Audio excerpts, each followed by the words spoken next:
আমরা হুজুররা এদেশের মাটি ছেড়ে কোথাও যাব না ইনশাআল্লাহ। আপনারা কেউ ভারতে যাবেন, কেউ আমেরিকা যাবেন, কেউ ইংল্যান্ডে যাবেন, কেউ ইউরোপে যাবেন, আপনাদেরকে ওয়েলকাম গোটা পৃথিবী করবে, আমাদেরকে কেউই ওয়েলকাম করবে না। কেউ তো করবে না, এমনকি সৌদি বা মিডল ইস্টও আমাদেরকে ওয়েলকাম করবে না। আর ওয়েলকাম করুক বা না করুক, এই মাটি ছেড়ে এদেশের মুসলমানরা পৃথিবীর কোথাও যাবে না। এই মাটিকে নষ্ট করতে আপনাদেরকে দেওয়া হবে না। আপনারা এই মাটি নষ্ট করবেন, করে এরপরে বিদেশে পাড়ি জমাবেন, এদেশকে লুট করে নিয়ে চলে যাবেন, এরপরে বিদেশে গিয়ে স্বামী সন্তান নিয়ে বেঁচে থাকবেন। এটা আমরা মুসলমানরা ইনশাল্লাহ হতে দেব না। আমাদের এই সমাজকে নষ্ট করে সেখানে যুবকদেরকে চরিত্রহীন করে তাদের কাছে জেনা ব্যভিচারকে ডালভাত করে দেওয়ার জন্য এদেশের যে সমস্ত নাটক সিনেমাগুলোর দায় আছে, বিবাহ বহির্ভূত সম্পর্কের কারণে যত বাবা মার অবাধ্যতার ঘটনা ঘটেছে, যত অসামাজিক কার্যকলাপ হয়েছে, যত ভ্রূণ হত্যা হয়েছে, যত গর্ভপাত, অবৈধ গর্ভপাতের ঘটনা ঘটেছে, যত আত্মহত্যার ঘটনা ঘটেছে, যত শিক্ষার্থীর শিক্ষা জীবন ধ্বংস হয়েছে, ক্যারিয়ার ধ্বংস হয়েছে, তার সবগুলোর জন্য এই দেশে এই বিবাহ বহির্ভূত সম্পর্ককে নাটক সিনেমার নামে, নোবেল উপন্যাসের নামে যারা প্রতিষ্ঠিত করেছে, তারা এই সমস্ত অপরাধগুলোর জন্য দায়ী এবং তাদের বিচার হওয়া উচিত। আজ থেকে কয়েক হাজার বছর আগে ইরানের অগ্নিপূজকদের মাথায় আসলো বছরের প্রথম দিন, সেটাকে তারা ফার্সিতে তারা নওরোজ বলতো, মানে নতুন দিন। এই নওরোজ বা নাইরোজ, এই বছরের প্রথম দিনকে অগ্নিপূজকেরা, প্রকৃতি পূজারীরা, পেগানরা তারা বিশেষভাবে পুজো অর্চনা এবং উৎসব হৈহুল্লোড় করে কাটাতো। কেন কাটাতো? কারণ তারা মনে করত, তারা বিশ্বাস করত, বছরের প্রথম দিনটিতে আনন্দ উৎসব এবং হৈহুল্লোড় করে যদি কাটানো যায়, তো প্রথম মুহূর্ত, প্রথম দিনটাকে উৎসব এর মাধ্যমে কাটালে সারা বছর ভালো থাকা যাবে, সুখে থাকা যাবে, স্বাচ্ছন্দ্যে থাকা যাবে, উৎসবে থাকা যাবে। এই ভুল বিশ্বাস এবং এই কুসংস্কারাচ্ছন্ন আকীদার উপর ভিত্তি করে সেই অগ্নিপূজকেরা তারা বছরের প্রথম দিনকে উৎসবের সময় এবং উপলক্ষ হিসাবে স্থির করল। এটা ছিল আজ থেকে বহু হাজার বছর আগের ঘটনা। এটার শুরু এবং উৎপত্তি হলো ইরান থেকে।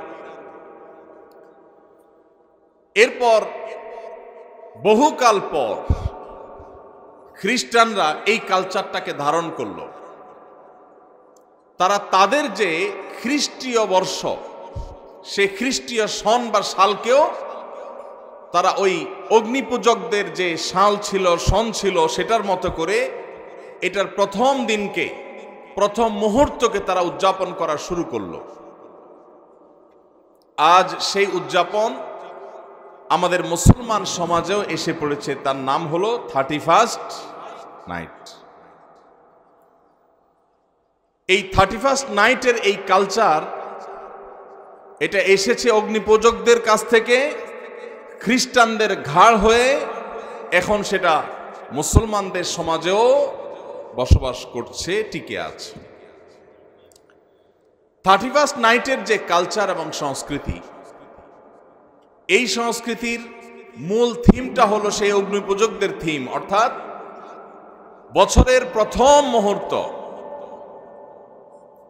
এই সময়টাকে যখনই রাত 12টা 1 মিনিট হবে, 31শে ডিসেম্বর, 31st নাইট, 31 ডিসেম্বর রাত 12টা পার হয়ে যখন 12টা 1 হয়ে যাবে, তখনই সব পটকা ফুটিয়ে, আতশবাজি করে, ফানুস উড়িয়ে, হৈ হুল্লোড় করে, গান বাজনা করে, উৎসব করে, ফুর্তি করে এই মুহূর্তকে কাটিয়ে তারা সারা বছর ভালো থাকতে চায়, উৎসবে থাকতে চায়, খুশিতে থাকতে চায়।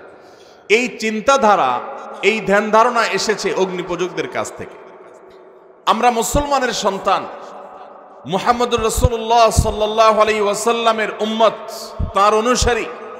আল্লাহর লাখো কোটি শুকর আল্লাহ তাআলা এরকম কুসংস্কারাচ্ছন্ন, অযৌক্তিক, হাস্যকর, বাস্তবতা বিবর্জিত বিশ্বাস এবং কুসংস্কার থেকে আল্লাহ তাআলা আমাদের মুসলমানদেরকে হেফাজতে রেখেছেন। আলহামদুলিল্লাহ। আল্লাহ রাব্বুল আলামিন রাত এবং দিনের পরিবর্তন, বছরের মাসের পালাবদল করেন মানুষ যাতে শিক্ষা গ্রহণ করে যে মানুষের পৃথিবীতে বেঁচে থাকার জন্য রাতের প্রয়োজন যেমন আছে, দিনের প্রয়োজন আছে, ঋতুর পরিবর্তনের প্রয়োজন আছে। এই সবগুলো মানুষের প্রয়োজনে আল্লাহ তাআলা দিয়েছেন। মানুষ সেখান থেকে শিক্ষা গ্রহণ করবে, দার্স হাসিল করবে, সেখান থেকে মানুষ আল্লাহ রাব্বুল আলামিনের কৃতজ্ঞতা আদায় করবে। এই জন্য আল্লাহ তাআলা এগুলো দিয়েছে। আল্লাহ তাআলা বছরের পালাবদল এই জন্য দেননি যে মানুষ সেটাকে ফুর্তি করবে, উৎসব করবে, উৎসব এবং ফুর্তি করে কাটাবে। ভাইরা আমার, সবচেয়ে দুর্ভাগ্যের ব্যাপার, সবচেয়ে হাস্যকর ব্যাপার হলো আজকের পৃথিবীতে যারা নিজেদেরকে বিজ্ঞান মনস্ক দাবি করে, যে মানুষগুলো নিজেদেরকে বিজ্ঞান এর অনুসারী মনে করে, সেই মানুষগুলো সেই হাজার হাজার বছর আগের অগ্নিপূজকদের সেই হাস্যকর এবং মিথ্যা বাস্তবতা বিবর্জিত বিশ্বাসকে তারা ধারণ করে আছে। বছরের প্রথম মুহূর্তকে আনন্দ উৎসব করে, হই হুল্লোড় করে, ফুর্তি করে, আতশবাজি করে, ফানুস উড়িয়ে কাটালে যদি মানুষ ভালো থাকে, সারা বছরটা যদি ভালো যায়, তাহলে প্রতিদিন সকালে নতুন দিনের ভোরে, নতুন মাসের শুরুতে, নতুন সপ্তাহের শুরুতে, যে কোনো নতুন কিছুর শুরুতে মানুষ এভাবে ভালো উৎসব করে, ফুর্তি করে, আনন্দ করে, হই হুল্লোড় করে কাটিয়ে তারা সারা মাস, সারা সপ্তাহ ভালো থাকতে পারত। বছরের প্রথম মুহূর্ত আনন্দ উৎসব করলে সারা বছর ভালো থাকা যায়। এটা কি সত্য না মিথ্যা? এর কোনো বৈজ্ঞানিক ভিত্তি আছে? এর কোনো শরঈ ভিত্তি আছে? নাই। আল্লাহ রাব্বুল আলামিন আমাদেরকে সেই দ্বীনের অনুসারী করেছেন যে দ্বীনে প্রতিদিনের সকালকে আমরা আল্লাহর জিকিরের মাধ্যমে উদযাপন করি। আলহামদুলিল্লাহ। আল্লাহ তাআলা আমাদেরকে সেই দ্বীনের অনুসারী করেছেন যে দ্বীনের প্রত্যেক শুরুকে আমরা আল্লাহর নাম দিয়ে উদযাপন করি, শুরু করি, সূচনা করি। আল্লাহ রাব্বুল আলামিন এই সমস্ত কুসংস্কার থেকে আমাদেরকে, আমাদের সমাজকে হেফাজত থাকার তৌফিক দান করুন। ভাইরা আমার, যার আগমন আনন্দের কারণ হয়, যার আগমন আনন্দের কারণ হয়, তার বিদায় বেদনার কারণ হয়। ঠিক না বেঠিক? এই উসুল, এই মূলনীতির সাথে আপনারা কি একমত না দ্বিমত? কেউ আসলে, যাকে দেখলে আপনার খুশি হয়, ভালো লাগে, তিনি যদি হারিয়ে যান, তাকে যদি আপনি মিস করেন, হারিয়ে ফেলেন, তাহলে আপনার কি খুশি লাগে না খারাপ লাগে? খারাপ লাগে। যিনি আসলে আপনি আনন্দিত হন, তিনি চলে গেলে আপনার আবার বেদনাও হয়। এই উসুল ঠিক আছে না বেঠিক? ঠিক। নতুন বছর এটা আসলে যদি আমাদের খুশি হতে হয়, উৎসব করতে হয়, হই হুল্লোড় করতে হয়, আতশবাজি করতে হয়, ফানুস উড়াতে হয়, পটকা ফুটাতে হয়, গান বাজনা করতে হয়, তাহলে বছরের, নতুন বছরের আগমন যদি আনন্দের কারণ হয়, যেই 12টা 1 মিনিটে নতুন বছরকে তুমি বরণ করেছো হে যুবক, তার 1 মিনিট আগেই তো একটি বছর পরিসমাপ্ত হয়েছে, বিদায় নিয়েছে। বছরের আগমন যদি তোমার আনন্দের কারণ হয়, তাহলে বছরের বিদায় কেন তোমার বেদনার কারণ হয়নি? বছরের আগমনে তুমি যে হাসছো, আনন্দ করছো, কই তোমাকে তো বছরের বিদায়ে কাঁদতে দেখিনি। তোমার এই ইলজিক্যাল, তোমার এই অযৌক্তিক, তোমাদের এই হাস্যকর বাস্তবতা বিবর্জিত এই চেতনা, এই বিশ্বাস, এই কালচার, এই সংস্কৃতি, এটা এ মাটির নয়, এ মাটির মানুষের নয়। এখানকার মানুষের কালচার এবং সংস্কৃতির সাথে এই 31st নাইটের কোনো চুল পরিমাণ সম্পর্ক নাই। কিন্তু দুর্ভাগ্যের বিষয়, গত বেশ কয়েক বছর ধরে আমাদের দেশে এই 31st নাইটের এই কালচারকে আমদানি করা হয়েছে, স্টাবলিশ করা হয়েছে, প্রতিষ্ঠিত করা হয়েছে, এটাকে নার্সিং করা হয়েছে, এটাকে পরিপালন করা হয়েছে, এটাকে নানাভাবে প্রচার করা হয়েছে, প্রচারণা করা হয়েছে, সমাজের রন্ধ্রে রন্ধ্রে এটাকে ছড়িয়ে দেওয়া হয়েছে। ঢাকা শহরে, চট্টগ্রাম শহরে, ময়মনসিংহ শহরে, খুলনা শহরে, বড় বড় শহরগুলোতে, এমনকি গ্রামেও 31st নাইটে 31শে ডিসেম্বর রাত 12টা 1 মিনিটে যে দৃশ্য দেখা যায়, সেটা কোনো মুসলমান সমাজে কখনো শোভনীয় হতে পারে না। ভাইরা আমার, আমরা পলিটিক্যাল ফ্যাসিজমের কথা বলি, রাজনৈতিক ফ্যাসিস্টদের কথা বলি, আমরা কালচারাল ফ্যাসিস্টদের কথা বলি না। এদেশে এক শ্রেণীর পত্রপত্রিকা, এক শ্রেণীর মিডিয়া, এক শ্রেণীর তথাকথিত বুদ্ধিজীবী, তারা আমাদের দেশের মানুষের উপর ভিনদেশী কালচারকে আমদানি করে, সেটাকে প্রতিষ্ঠিত করে এত বেশি কোণঠাসা করে রেখেছে এদেশের ওলামায়ে কেরামকে, দিনদার মানুষদেরকে, যে সংখ্যায় এদেশে মুসলমানরা বেশি হলেও সংস্কৃতিতে মুসলমানরা এদেশে আজও সংখ্যালঘু হয়ে আছে। আমরা সংখ্যাতে অনেক বেশি হলেও আমাদের কালচারে, আমাদের সংস্কৃতিতে আমরা সংখ্যালঘুর মতো। আমাদের উপরে চাপিয়ে দেওয়া হচ্ছে ভিনদেশী সংস্কৃতি। এই 31st নাইটের এই কালচারকে নানাভাবে দেখবেন পত্রপত্রিকাতে, এক শ্রেণী মিডিয়াতে এটাকে আমাদের সমাজে প্রতিষ্ঠিত করা হয়েছে এবং এখনো হচ্ছে। সময় এসেছে এই অনাচারের বিরুদ্ধে আমাদের তীব্র প্রতিবাদ গড়ে তোলার। যেই কোনো সময়, যেই কোনো এলাকায় শত শত হাজারো মানুষের আগুনে পড়ে ছাই হওয়ার কারণ হওয়ার আগেই এই 31st নাইটের এই অপসংস্কৃতিকে ঝেঁটিয়ে আমাদের সমাজ থেকে বিদায় করতে হবে। ভাইরা আমার, সংস্কৃতির উৎপত্তি হলো ধর্ম। সংস্কৃতি কখনো অঞ্চল ভিত্তিক হয়, ভাষা ভিত্তিক হয়, ধর্ম ভিত্তিক হয়, কিন্তু এই 31st নাইটের এই কালচার, এটা কোনো ধর্মের মানুষের ধর্মীয় কালচার নয়, এটা এই মাটি এবং এই দেশেরও কালচার নয়। তাহলে ভিনদেশী এই কালচারকে যারা পরম আদরে, পরম যত্ন করে এটাকে লালন পালন করেছে, আরেকটি কালচার আসছে 14ই ফেব্রুয়ারি, এই সমস্ত কালচারগুলোকে সমাজে প্রতিষ্ঠিত করা হয়েছে অত্যন্ত সূক্ষ্মভাবে, আমরা অনেকে টেরও পাই নাই। ভাইরা আমার, বিনোদনের নামে, নাটক সিনেমার নামে এই দেশে বিবাহ বহির্ভূত হারাম সম্পর্ক, যেটা এই দেশে আইনত অপরাধ, এদেশের মানুষের ধর্মীয় বিশ্বাসে যেটি অপরাধ, প্রচলিত আইনে যেটা অপরাধ, সেটাকে বৃদ্ধাঙ্গুলি দেখিয়ে প্রতিনিয়ত নাটক সিনেমাতে বিবাহ বহির্ভূত সম্পর্ককে নানাভাবে প্রমোট করা হয়েছে, এটাকে নানাভাবে প্রতিষ্ঠিত করা হয়েছে। বিষয়টা এখন কোন পর্যায়ে গেছে? সোশ্যাল মিডিয়াতে যারা বিচরণ করেন তারা জানেন।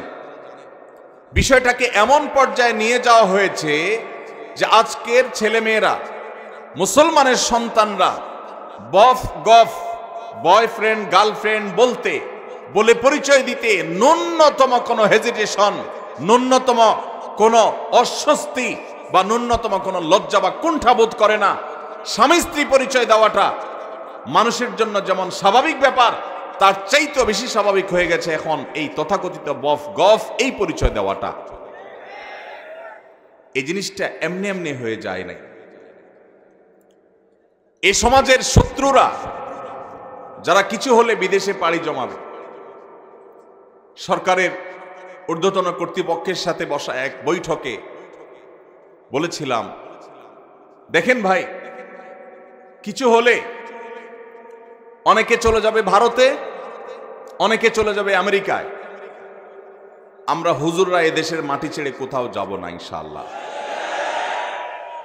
আপনারা কেউ ভারতে যাবেন, কেউ আমেরিকায় যাবেন, কেউ ইংল্যান্ডে যাবেন, কেউ ইউরোপে যাবেন, আপনাদেরকে ওয়েলকাম গোটা পৃথিবী করবে, আমাদেরকে কেউই ওয়েলকাম করবে না। কেউ তো করবে না, এমনকি সৌদি বা মিডল ইস্টও আমাদেরকে ওয়েলকাম করবে না। আর ওয়েলকাম করুক বা না করুক, এই মাটি ছেড়ে এদেশের মুসলমানরা পৃথিবীর কোথাও যাবে না। এই মাটিকে নষ্ট করতে আপনাদেরকে দেওয়া হবে না। আপনারা এই মাটি নষ্ট করবেন, করে এরপরে বিদেশে পাড়ি জমাবেন, এদেশকে লুট করে নিয়ে চলে যাবেন, এরপরে বিদেশে গিয়ে স্বামী সন্তান নিয়ে বেঁচে থাকবেন। এটা আমরা মুসলমানরা ইনশাল্লাহ হতে দেব না। আমাদের এই সমাজকে নষ্ট করে সেখানে যুবকদেরকে চরিত্রহীন করে তাদের কাছে জেনা বেবিচারকে ডালভাত করে দেওয়ার জন্য এদেশের যে সমস্ত নাটক সিনেমাগুলোর দায় আছে, বিবাহ বহির্ভূত সম্পর্কের কারণে যত বাবা মার অবাধ্যতার ঘটনা ঘটেছে, যত অসামাজিক কার্যকলাপ হয়েছে, যত ভ্রূণ হত্যা হয়েছে, যত গর্ভপাত অবৈধ গর্ভপাতের ঘটনা ঘটেছে, যত আত্মহত্যার ঘটনা ঘটেছে, যত শিক্ষার্থীর শিক্ষা জীবন ধ্বংস হয়েছে, ক্যারিয়ার ধ্বংস হয়েছে, তার সবগুলোর জন্য এই দেশে এই বিবাহ বহির্ভূত সম্পর্ককে নাটক সিনেমার নামে, নোবেল উপন্যাসের নামে যারা প্রতিষ্ঠিত করেছে, তারা এই সমস্ত অপরাধগুলোর জন্য দায়ী এবং তাদের বিচার হওয়া উচিত। আজ আমার মুসলমানের সন্তান, আমার যুবক ভাই, সে তার হারাম সম্পর্ক আছে কোনো মেয়ের সাথে, সে পরিচয় দিতে তার ন্যূনতম কুণ্ঠা হয় না। এক সময় কুণ্ঠা হতো, এর দায় আরেকটি জায়গায় গিয়ে পড়ে, সেটা হলো শিক্ষার নামে পাঠ্যপুস্তকের মধ্যে বিবাহ বহির্ভূত সম্পর্ককে স্বাভাবিকরণের একটা প্রচেষ্টা গত কয়েক বছর ধরে চলে আসছে। এটা নিয়ে আমরা কাজ করেছি। বছর দুয়েক আগে একবার সরকারের একটা এজেন্সির সাথে একটা দীর্ঘ বৈঠক হয়েছিল আমার এ বিষয়ে। সেখানে নোট নিয়ে গিয়েছিলাম, বলেছিলাম ভাই বলেন, মুসলমান তো বটে, এদেশের হিন্দু, এদেশের খ্রিস্টান, এদেশের বৌদ্ধ, এদেশের যে কোনো ধর্মের মানুষের অনুসারীরা তারা কি বিবাহ বহির্ভূত সম্পর্ককে অ্যাপ্রিসিয়েট করে কি করে না, এটার উত্তর আমাকে দেন।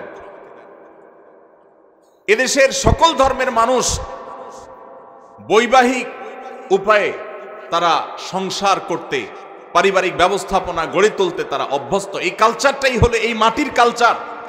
এই মাটিতে বিদেশিদের বস্তাপচা সস্তা কালচার আমদানি করে আমার তরুণদের চরিত্রকে নষ্ট করবার অধিকার আপনাদেরকে কে দিয়েছে?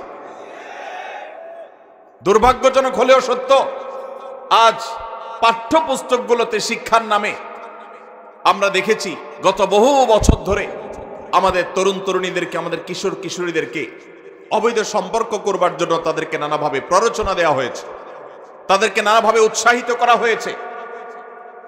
নবম শ্রেণী জানা যেন সপ্তম শ্রেণী বইয়ে এই গল্প পর্যন্ত ছিল যে কোনো ছেলে স্কুলের কোনো মেয়ের সাথে হারাম সম্পর্ক করলে বাবা মা যদি সেখানে বাধা দেয়, তাহলে সেক্ষেত্রে বাবা মার সে বাধা দেওয়া অন্যায়, এটা তাদের নৈতিক, এটা তাদের অধিকার, এটা তাদের চাওয়া। পশ্চিমাদের অনেক ভালো দিক আছে, তারা জ্ঞানে বিজ্ঞানে অবকাঠামোতে অনেক কিছুতে তারা আমাদের চাইতে এগিয়ে আছে, কিন্তু পরিবার ব্যবস্থাপনায় তারা আমাদের থেকে কতটা পিছিয়ে আছে? জ্ঞানে বিজ্ঞানে অবকাঠামোতে, শিল্পে, উন্নতিতে তারা যদি আমাদের চাইতে 500 বছর এগিয়ে থাকে, পারিবারিক ব্যবস্থাপনায় আমরা তাদের চাইতে 1000 বছর এগিয়ে আছি আলহামদুলিল্লাহ। অতএব তাদের কাছ থেকে বস্তাপচা সস্তা কালচার আমদানি করে আমাদের দেশের এই কালচারকে ধ্বংস হতে দেওয়া যাবে না। এই জন্য 31st নাইটের এই কালচার, বিবাহ বহির্ভূত তথাকথিত প্রেম ভালোবাসা বা অবৈধ সম্পর্কের এই কালচার, এগুলোর বিরুদ্ধে যদি আমরা এখনই রুখে না দাঁড়াই, তাহলে ওই যে বয়ফ্রেন্ড গার্লফ্রেন্ড কালচারটা যেরকম স্বাভাবিক হয়ে যাচ্ছে, এটা যেরকম কোনো দোষের থাকছে না, এ ব্যাপারে যেরকম তরুণ তরুণীদের লাজ লজ্জা কুণ্ঠা সবকিছু উঠে যাচ্ছে, অস্বস্তি দূর হয়ে যাচ্ছে, স্বাভাবিক হয়ে যাচ্ছে, রাস্তাঘাটে জেনা ব্যভিচার হলে সেটাও এক সময় স্বাভাবিক হয়ে যাবে, যদি এখন থেকে আমরা আমাদের উপর আরোপিত এই কালচারাল অ্যাটাক, সাংস্কৃতিক যুদ্ধের মোকাবেলা আমরা না করতে পারি। ভাইরা আমার, সেজন্য আপনারা যারা ওয়াজ মাহফিলে এসেছেন, আপনারা বেশিরভাগ মানুষ 31st নাইটের ফানুস উড়াবেন না আমি জানি, আপনারা বেশিরভাগ মানুষ 31st নাইট উদযাপন করবেন না আমি জানি। তারপরও আপনাদেরকে কথাগুলো বলার উদ্দেশ্য হলো, সমাজের প্রত্যেকটা জায়গায় জায়গায়, মসজিদে মসজিদে এই অপসংস্কৃতি প্রতিরোধ কমিটি গড়ে তুলতে হবে এবং উদ্যোগ নিতে হবে যে আমাদের তরুণদের কেউ যদি এই উচ্ছৃঙ্খল কাজ করতে যায়, কেউ যদি রাত 12টা 1 মিনিটে বিকট আওয়াজে আবার কোনো মায়ের কোলে থাকা শিশুকে হত্যা করতে উদ্যত হয়, আবারও যদি কোনো অসহায় নারী উদ্যোক্তার সব পুড়িয়ে ছাই করে দিতে উদ্যত হয়, তাহলে তার সে কালো হাত থামিয়ে দিতে হবে তাকে আইন শৃঙ্খলার কাছে সোপর্দ করতে হবে। ভাইরা আমার, এখানে আমার অনেক স্কুল কলেজের অনেক বন্ধুরা আছেন, অনেক তরুণরা আছেন। আপনাদের প্রতি আমার একান্ত অনুরোধ, আপনি একজন মুসলমান, আপনি একজন বাংলাদেশী। বাংলাদেশের মানুষের এই মাটির কিছু সংস্কৃতি আছে। মুসলমান হিসাবে আপনার কিছু সংস্কৃতি আছে। মনে রাখবেন, যে কোনো জাতির আত্মপরিচয়, তাদের আইডেন্টিটি, এটা তাদের সংস্কৃতির মধ্য দিয়ে টিকে থাকে। যে জাতি অন্যদের সংস্কৃতিতে হারিয়ে যায়, তাদের আত্মপরিচয় আর থাকে না, একসময় তারা বিলীন হয়ে যায়, হারিয়ে যায়। আমাদের এই দেশকে, এই দেশের মানুষকে, আমাদের আত্মপরিচয়কে নষ্ট করে দেওয়ার জন্য হাজারটা ষড়যন্ত্র আছে। এই জন্য বিনোদনের নামে, আনন্দ ফুর্তির নামে, শিক্ষার নামে এই সমস্ত অপসংস্কৃতি প্রবেশ করে। আমার গত কয়েক মাসে বেশ কয়েকবার কয়েকটা মিনিস্ট্রিতে যাওয়ার সুযোগ হয়েছে, বিভিন্ন কাজে বলতে জাতীয় স্বার্থে বা দিনী স্বার্থেই, আমার ব্যক্তিগত কোনো কাজ বা আমার ফাউন্ডেশনের কোনো কাজে যাইনি কখনো। আমি অবাক হয়েছি যে একাধিকবার আমি শিক্ষা মন্ত্রণালয়ে যাওয়ার সুযোগ হয়েছে, মাননীয় শিক্ষা উপদেষ্টার সাথে বৈঠকের সাক্ষাতের সুযোগ হয়েছে। আমি প্রতিবার লক্ষ্য করেছি, অন্য যে কোনো মন্ত্রণালয়ের তুলনায় শিক্ষা মন্ত্রণালয়ে বিদেশিদের আনাগোনা সবচাইতে বেশি।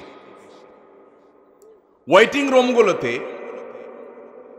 বিভিন্ন শ্রেণী পেশার মানুষ অপেক্ষা করেন। সরকারের দায়িত্ব পালনরত মন্ত্রী বা উপদেষ্টাদের সাথে সাক্ষাতের জন্য অনেকেই যান, কিন্তু আমি বিস্মিত হয়েছি। যতবার আমি ঢু মেরেছি বা গিয়েছি শিক্ষা মন্ত্রণালয়ে, আমি লক্ষ্য করেছি আমার দেশি ভাইদের চাইতে ভিনদেশীদের আনাগোনা কোনো অংশে কম না, বরং কোনো কোনো ক্ষেত্রে চোখে পড়ার মতো বেশি। আমার প্রশ্ন হলো, আমার দেশের ছেলেমেয়েরা কি পড়বে না পড়বে এটা নিয়ে বিদেশিদের এত মাথা ব্যথার কারণটা কি? তারা আমাদের সন্তানদের মগজ ধোলাই করার জন্য তাদের এজেন্ডা বাস্তবায়ন করতে চায়। এক শ্রেণীর মিডিয়া, এক শ্রেণীর বুদ্ধিজীবী বিদেশিদের টাকা খেয়ে, তাদের কাছ থেকে বিভিন্ন ফান্ড পেয়ে সেগুলোকে হালাল করার জন্য আমাদের সন্তানদের মনে, মননে, মগজে, চিন্তায়, চেতনায় বিষ ঢুকিয়ে দিতে চায়। আর সে বিষ আজ বিষাক্ত করে আমাদের সন্তানদের চরিত্রকে নষ্ট করে ফেলেছে। আমি একটা কথা প্রায় বলি, চরিত্রে কালিমা লাগেনি এমন তরুণ, এমন তরুণী আজ সোনার হরিণ হয়ে গেছে। গত 10 বছর, 20 বছর, 30 বছর আগেও আমাদের দেশের এত দুরবস্থা ছিল না। আমি এই জন্য যে কথাটি বলছিলাম, আমরা পলিটিক্যাল ফ্যাসিজমের বিরুদ্ধে কথা বলি, কিন্তু কালচারাল ফ্যাসিজমের বিরুদ্ধে আমরা কথা বলি না। আমাদের উপরে যে সাংস্কৃতিক যুদ্ধ চাপিয়ে দেওয়া হয়েছে, আমরা মুসলমানের সন্তান মুখে দাবি করছি, কালিমা মুখে পাঠ করছি, অথচ আমার আচার আচরণে, আমার চিন্তা চেতনায়, আমার মননে, আমার মানসিকতায় ভিনদেশীদের চিন্তা চেতনা এমন ভাবে গ্রাস করে ফেলছে যে আমি নিজেও টের পাচ্ছি না, ধ্বংসের দ্বারপ্রান্তে আমি চলে যাচ্ছি। সেজন্য আমার কলেজ ইউনিভার্সিটির যে সমস্ত বন্ধুরা আজকের এই মাহফিলে আছেন, যারা আমাকে শুনছেন, আপনাদের কাছে আমি বিনীতভাবে অনুরোধ করছি, আমাকে জবাব দিতে হবে না, নিজের বিবেককে প্রশ্ন করুন। আপনি যখন 31st নাইটে আকাশে টাকা উড়াচ্ছেন, বরং পোড়াচ্ছেন, ঠিক তখন যে বিল্ডিং এর ছাদ থেকে আপনি ফানুস উড়াচ্ছেন, টাকা পোড়াচ্ছেন, ওই মুহূর্তে আপনি নিচে তাকালে দেখবেন হয়তোবা রাস্তার ধারে শুয়ে আছে কোনো বনি আদম। রাস্তার ধারে শুয়ে থাকা কোনো মায়ের কোলে থাকা শিশু হয়তো মাকে বলছে, মা, আকাশে কিসের আলো, কিসের আগুন। কনকনে শীতে কাঁপছে দেশের প্রত্যন্ত অঞ্চলে এখনো অনেক অভাবী, অনেক অসহায় মানুষ। এইরকম একটা পরিস্থিতিতে জাস্ট আপনি ফুর্তি করার জন্য অগ্নিপূজকদের কালচারকে আমদানি করে আপনি আকাশে টাকা পোড়াচ্ছেন। নিজের বিবেককে জিজ্ঞাসা করুন, আপনার এই কাজের সপক্ষে আপনার বিবেক আপনাকে সায় দেয় কিনা। ভাইরা আমার, একজন ইমানদার তার জীবনের একটি বছর যখন পার হয়ে যায়, নতুন একটি বছর যখন আসে, এটা তার জন্য আনন্দের কারণ হয় না। সব নতুনের আগমন মানুষের আনন্দের কারণ হয় না, বরং মানুষের বিবেকে করাঘাত করে কোন নতুনের আগমন। একজন ফাঁসির দণ্ডপ্রাপ্ত আসামির কাছে নতুন দিন, নতুন রাত, নতুন সপ্তাহ, নতুন মাস, নতুন বছর এটা আনন্দের কারণ হয় না। কারণ যত সময় সামনের দিকে অগ্রসর হয়, লোকটা তত ফাঁসির কাষ্ঠের দিকে এগিয়ে যায়। আমরা যখন আল্লাহ রাব্বুল আলামিন আমাদেরকে যখন প্রাণ দিয়ে সৃষ্টি করেছেন, কুল্লু নাফসিন যায়কাতুল মাউত, একদিন আমাদের মৃত্যু স্বাদ আস্বাদন করতেই হবে। একটি বছর চলে আসা মানে হলো আমার বাজেট থেকে, আমার হায়াত থেকে একটি বছর খসে পড়া, কবর দিকে এগিয়ে যাওয়া। একজন মুসলমান, একজন বিবেকবান মানুষ এই জন্য নতুন বছরের দোরগোড়ায় দাঁড়িয়ে ফুর্তি করতে পারে না। এটা বাস্তবতা বিবর্জিত, হাস্যকর, অযৌক্তিক একটি কালচার যেটি অগ্নিপূজকেরা করত। আজ বিজ্ঞান মনস্ক হওয়ার দাবি করে যারা এই কাজগুলো করছে, তারা নিজেরা ধ্বংস হচ্ছে, আমাদের সমাজকেও ধ্বংসের দ্বার প্রান্তে নিয়ে যাচ্ছে। বিধায় এই 31st নাইটের এই কালচার, এই অপসংস্কৃতি, এটিকে আমাদের দেশ থেকে ঝেঁটিয়ে বিদায় করতে হবে ইনশাআল্লাহ। ভাইরা আমার, প্রতি বছর আমাদের দেশে শহরের যে সমস্ত 5 স্টার হোটেলগুলো আছে, বিভিন্ন ক্লাব সমিতি এবং বারগুলো আছে, আপনি পত্রপত্রিকা খুললে, গুগল করলে, অনলাইন সার্চ করলে দেখতে পাবেন কোটি কোটি টাকা, মিলিয়ন মিলিয়ন ডলার এই সমস্ত হোটেলগুলোতে খরচ করা হয়, ফুর্তি করা হয় শুধুমাত্র 31st নাইট উদযাপন করতে গিয়ে। সংস্কৃতি যেখানে, তার উৎপত্তি যেখানে, ধর্ম, অঞ্চল বা ভাষা, এই 31st নাইটের সাথে এ অঞ্চলের, এদেশের মানুষের ভাষার বা ধর্মের কোনো সম্পর্ক যেহেতু নাই, অতএব এই কালচার কি আমাদের কালচার? এই সংস্কৃতি কি আমাদের কালচার, সংস্কৃতি? তাহলে যে সংস্কৃতি আমাদের সংস্কৃতি নয়, যে সংস্কৃতি মায়ের কোলের শিশুকে হত্যা করে, যে সংস্কৃতি পরিবেশকে দূষিত করে, যে সংস্কৃতি পরিবেশকে ধ্বংস করে, যে পরিবেশ মানুষকে সর্বস্ব করে, যে পরিবেশ অগ্নিকাণ্ডের ঘটনা ঘটাতে পারে, যে পরিবেশ উন্মাদনা সৃষ্টি করে, সেই পরিবেশ বা সেই সংস্কৃতি সেটা কখনো আমাদের দেশে থাকতে পারে না। আমরা সরকারের কাছে উদাত্ত আহ্বান রাখতে চাই, 31st নাইট উপলক্ষে শুধুমাত্র পটকা ফুটানো আর ফানুস উড়ানো বন্ধ করা নয়, বরং 31st নাইটের এই সংস্কৃতিটাকে নিষিদ্ধ করা হবে। ভাইরা আমার, আমরা আমাদের তরুণদেরকে মহল্লা মহল্লায় তাদেরকে কাউন্সিলিং করব, বুঝাবো। 31শে ডিসেম্বর দিনের বেলায় মহল্লা মহল্লায় আপনাদের প্রতি আমার আহ্বান, যে যুবকদেরকে বোঝানো শুরু করেন, যে যুবক কোনো অবস্থাতে এই টাকার অপচয় করা তোমার ইসলামের সাথে যায় না, ইমানের সাথে যায় না। এই ভিনদেশী সংস্কৃতিকে তুমি কখনো আলিঙ্গন করতে পারো না। আমরা যদি সবাই সচেতন হই, সবাই যদি সচেতনতার এই কাজে লেগে যাই, সবাই যদি সবাইকে সতর্ক করি, সবাই যদি দাওয়াতের কাজ করি, ইনশাআল্লাহ আমাদের তরুণরা এই বিপদগামিতা থেকে ফিরে আসবে। এবং যে সমস্ত মিডিয়া, যে সমস্ত তথাকথিত বুদ্ধিজীবীরা আমাদের দেশে সমস্ত অপসংস্কৃতি চাপিয়ে দিতে চায়, তাদের বিরুদ্ধে আমাদের কথা বলতে হবে, মুখ খুলতে হবে। আল্লাহ তাআলা আমাদের সবাইকে সেই তৌফিক দান করুন। সবাই এই জন্য দাওয়াতি কাজ করতে প্রস্তুত আছেন তো ইনশাআল্লাহ? আল্লাহ তাআলা আমাদের সবাইকে এই অপসংস্কৃতিকে দূর করার জন্য কার্যকর ভূমিকা পালন করার তৌফিক দান করুন।